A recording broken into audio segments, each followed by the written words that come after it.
Yes 10th class unit 14 statistics 13 तक हमारी complete हो गई है। तो स्टैटिस्टिक्स जो है वो हमने आज करनी है। और स्टैटिस्टिक्स मेरे हिसाब से जो वर्ड है वो आपके लिए नया वर्ड नहीं है, ये आप 8th से करते हुए आ रहे हैं और शायद 7th से भी एवरेज वगैरह किया था 7th से, जो कि स्टैटिस्टिक्स का ही एक पार्ट है। तो स्टैटिस्टिक्स हमारी 8th में भी आती है, 9th में भी, 10th में भी और थोड़ी सी 7th में भी। तो चलो सबसे पहले हम इसकी डेफिनेशन कर लेते हैं कि आखिरकार स्टैटिस्टिक्स है क्या। Statistics is the study of collection, analysis, interpretation, presentation and organisation of data. कोई भी डाटा हो उसको एनालाइज करना, उसका कलेक्शन करना, उसका प्रेजेंटेशन देनी, किस तरीके से आप देना चाह रहे हो, वो सारा जो है वो हम स्टैटिस्टिक्स के अंदर सीखते हैं, वो उसका ही पार्ट है। इन अदर वर्ड्स, अगर हम दूसरी भाषा में कहें, it is a mathematical discipline to collect and summarise data. तो ये मैथमेटिकल डिसिप्लिन है। Basically we can state these facts in number of tabular forms. Tabular forms में हम जो डाटा है उसको डिफाइन करते हैं। एज ए फेमस स्टैटिस्टिशियंस, जो स्टैटिक का जो स्पेशलिस्ट होता है वो होता है स्टैटिस्टिशियन। जो फेमस स्टैटिस्टिशियन है वो क्या कहता है, defines it is a statement of facts. Facts की स्टेटमेंट है in numerical form which we can apply to any department of inquiry with relation to one another. Relation हमने एक से दूसरे के साथ जोड़ना है, उस किसी भी डिपार्टमेंट में इसका जो इंक्वायरी जाननी है वो सारी हमें स्टैटिस्टिक्स में ही मिलती है।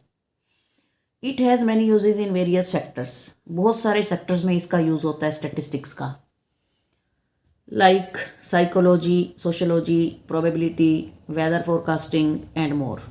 और भी बहुत सारे फील्ड्स हैं, आपको बताएंगे अभी जब हम वो लैब मैनुअल बनाएंगे, फाइल बनाएंगे, तो उसमें हम बहुत सारा लिखेंगे स्टैटिस्टिक्स में भी कहाँ कहाँ इसका यूज़ करते हैं। The main objective here is to obtain understanding from data. Main objective जो स्टैटिस्टिक्स का है वो डाटा को ही अंडरस्टैंड करना है। आप टेबुलर फॉर्म में रोज़ देखते हैं बच्चों न्यूज़पेपर में, जैसे ये रहा विश्व में कोरोना का कहर, भारत में संक्रमण। तो ये जितनी भी हमें ये मिल रही हैं ऑब्जर्वेशंस, ये सारी टेबुलर फॉर्म में हैं। तो ये क्या है, स्टैटिस्टिक्स ही की हेल्प से ही ये बनता है। खिलाड़ी हैं, देश बनाम, समय, मैच, पारी, ये सब जो टेबल बनी हुई है, इधर जो खेल में स्कोर बोर्ड बनता है, ये सारा क्या है, स्टैटिस्टिक्स ही है। अगर हमें स्टैटिस्टिक्स की नॉलेज ना हो तो हम ये सारी चीज़ें भी नहीं कर सकते। तो स्टैटिस्टिक्स जो है वो आज के टाइम में बहुत ही ज़्यादा ज़रूरत है इसकी, क्योंकि कोई भी काम है हम सारा ऑनलाइन लैपटॉप पे करते हैं, मोबाइल्स में करते हैं। तो ये सब जो है वो स्टैटिस्टिक्स की ही देन है। अब हम पढ़ते क्या हैं, स्टैटिस्टिक्स के अंदर मेन हमारी 3 चीज़ें हैं। मेजर्स ऑफ सेंट्रल टेंडेंसी, ये हमारी थी 9th में भी। एक तो था मीन, एक था मोड, एक था मीडियन। ठीक है, 3 जो है वो सेंट्रल टेंडेंसीज के बारे में हम इस यूनिट 14 के अंदर पढ़ेंगे। First of all we will discuss mean. Mean के बारे में हम डिस्कस करते हैं, जो कि हम पहले भी कर चुके हैं अर्लियर क्लासेस में। द अर्थमेटिक मीन, और अगर हम सिंपली मीन कहें तो भी गलत नहीं होगा, अर्थमेटिक मीन को ही सिंपली मीन कहते हैं, is the sum of the values of all observations divided by the total number of observations. I think ये 5th में भी ये चीज़ बताते हैं, जिसको नाम हम मीन नहीं बोलते उस टाइम, एवरेज बोलते हैं। 5th में भी शायद थोड़ा सा पार्ट है कि सब ऑब्जर्वेशंस का टोटल करो और नंबर ऑफ ऑब्जर्वेशंस से डिवाइड कर दो, तो उससे अर्थमेटिक मीन निकल जाती है। उसके बाद है mean of ungrouped data. The mean of n numbers x1, x2, x3 and so on up to xn denoted by x bar, read as x bar. जो ऊपर डंडी लगी हुई है, लाइन सी लगी हुई है, उसको बार बोलते हैं। Is defined as x bar is equal to x1 plus x2 plus x3 up to xn upon n, जिसको हम बोलते हैं, ये एक निशान लगा हुआ है, नया सा होगा आपके लिए, 9th में शायद था, जिसको बोलते हैं हम sigma x upon n, where sigma is a Greek alphabet, Greek से लिया हुआ अल्फ़ाबेट है ये, called sigma. It stands for the word sum of, इसका मतलब होता है sum of, sigma means sum of. Thus sigma X means sum of all X, जितनी भी एक्स की वैल्यूज हैं उन सारों का टोटल। एग्जाम्पल के तौर पर क्या है, find the mean of first 5 natural numbers. तो 5 हैं तो इसीलिए x1 plus x2 plus x3 plus x4 plus x5 upon 5। तो नेचुरल नंबर्स क्या होते हैं, 1 2 3 4 5 अपॉन 5, 15 अपॉन 5, 3 आंसर आ गया। ठीक है, ये तो था अनग्रुप्ड। अभी आगे देखते हैं। Now mean of grouped data. There are 3 methods to find mean of grouped data. Grouped data को निकालने के लिए हमारे पास 3 मेथड है। ठीक है, तो हम फर्स्ट मेथड की तरफ बढ़ते हैं आगे कि डायरेक्ट मेथड क्या होता है। If x1 x2 x dash xn are observation with respective frequencies इसमें और आ गई हैं जबकि उसमें नहीं था, f1 f2 f3 and fn, then this means observations x1 occurs f times, x2 occurs f2 times and so on. Then mean is given by mean, जिसको x बार बोलते हैं, f1 x1 plus x2 f2 x2 plus f3 x3 dash dash dash f2 fn xn upon में f1 plus f2 plus f3 dash fn, जिसका कुल मिला के हम sigma में लिख देंगे, sigma f iota x iota upon sigma f iota. इसका भी मैंने एक एग्जांपल लिया, find the mean of the following. जैसे x है 4, किसी कोई टेस्ट हुआ मान लो 15 मार्क्स का, तो जो 4 मार्क्स लेने वाले बच्चे हैं वो 5 हैं। 5 बच्चों ने 4 नंबर लिए, 10 स्टूडेंट्स ने 6 मार्क्स लिए, 10 स्टूडेंट्स ने 9 मार्क्स लिए, 7 स्टूडेंट्स ने 10 मार्क्स लिए और 8 स्टूडेंट्स ने 15 मार्क्स लिए। तो 15 मार्क्स का टेस्ट था ये। तो हमने क्या करना है, F iota X iota multiply कर दो, 4 को 5 से 20, 6 को 10 से 60, 9 को 10 से 90, 7 को 10 से 70, 8 को 15 से 120। तो sigma F iota X eta आ गया 360 और सिग्मा एफ आइटा आ गया 40। तो फार्मूला लगाते हैं, sigma F iota X iota upon sigma F iota, तो ये हमारा आंसर आ गया 9। ठीक है, उसके बाद हम एक और लेते हैं। ये तो था बच्चों कितनी एंट्रीज हैं, 1 2 3 4 5 एंट्रीज का सम था। बट कई बार क्या होता है, एंट्रीज बहुत ज़्यादा हो जाती हैं।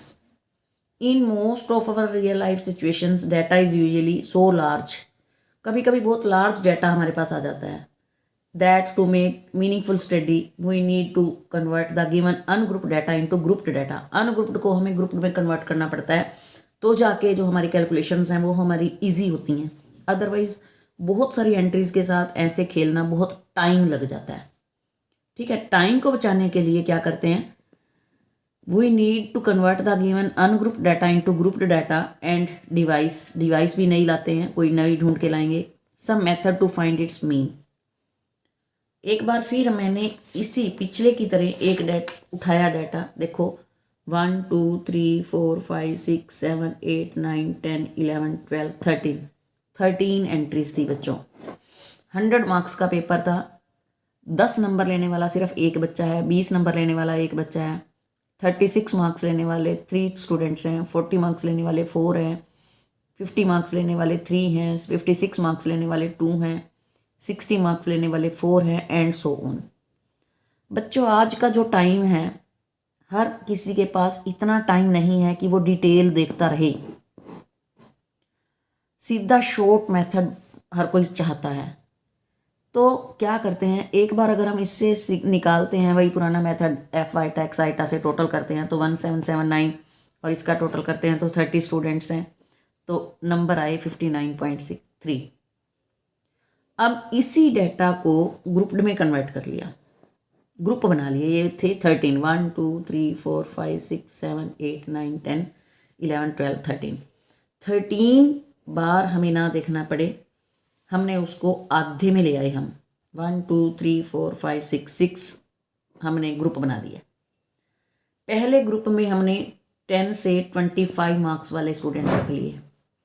10 से 25 वाले मार्क्स जो स्टूडेंट्स हैं वो कितने हैं, 0 से 10 वाले हैं 1, 10 से 20 वाले हैं 1, तो 1 और 1 2 बच्चे हो गए।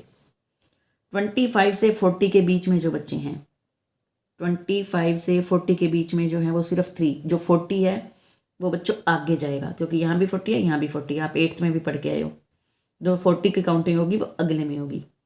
40 से 55, 40 से 55, 4 और 3 7 हो गए। 55 से 70, 55 से 70, 2 और 4 6, क्योंकि 70 अगले में जाएगा। 70 से 85, ये हो गए 6, और 85 से 90 हो गई 6। तो देखो यही डाटा जहाँ पर हमें 13 बार देखना पड़ा, अब हम सिर्फ 6 बार देखेंगे। ये हमारी फ्रीक्वेंसी आ गई। नंबर ऑफ स्टूडेंट्स को हम एफ आइटा कहते हैं।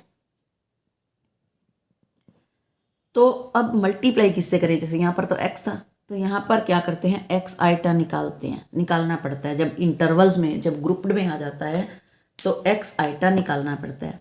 कैसे निकलता है एक्स आइटा? ये लोअर लिमिट है, ये अपर लिमिट 8th क्लास में पढ़ के आए हो, कोई नई बात नहीं है। 8th क्लास में हमने देखा था, ये लोअर लिमिट थी, ये अपर लिमिट थी। जब क्लास मार्क निकालते हैं तो इन दोनों को ऐड करके अपॉन में 2, 10 और 25 दोनों को ऐड करो, 35 अपॉन में 2 करो तो 17.5 आएगा। 25 प्लस 40, 65 अपॉन में 2 करो, 35, 32 अपॉन 5। 8th क्लास में था, ये क्लास मार्क निकालना सिखाया था। Lower limit plus upper limit upon में 2, जिससे हमें एक्स आइटा मिल गया। अब एक्स आइटा एफ आइटा, इसको मल्टीप्लाई करेंगे जैसे हमने पीछे किया था। अब इसको भूल जाएंगे तो ये कर देंगे sigma F iota X iota, ये आ गया सिग्मा एफ आइटा आ गया। यहाँ पर हमने फार्मूला लगाया sigma F iota X iota upon sigma F iota, तो आंसर आया 62। जो ये मेथड है क्लास मार्क निकालने वाला, this new method of finding mean is non direct method. ये डायरेक्ट मेथड है। क्लियर? ये अनग्रुप्ड डाटा था, ये ग्रुप्ड डाटा बन गया ना, ग्रुप बना दिए हमने। अब एक देखने वाली बात ये थी बच्चों कि डाटा तो वही है, सारा कुछ तो वही यूज़ किया हमने, इसी स्टेटमेंट को ही हमने यहाँ पे रीसेट किया, लेकिन आंसर अलग अलग आया। यहाँ 59.3 है और वहाँ 62। क्यों? If we see in first and second data is same but results obtained are different. जो रिजल्ट्स हैं वो अलग अलग हैं।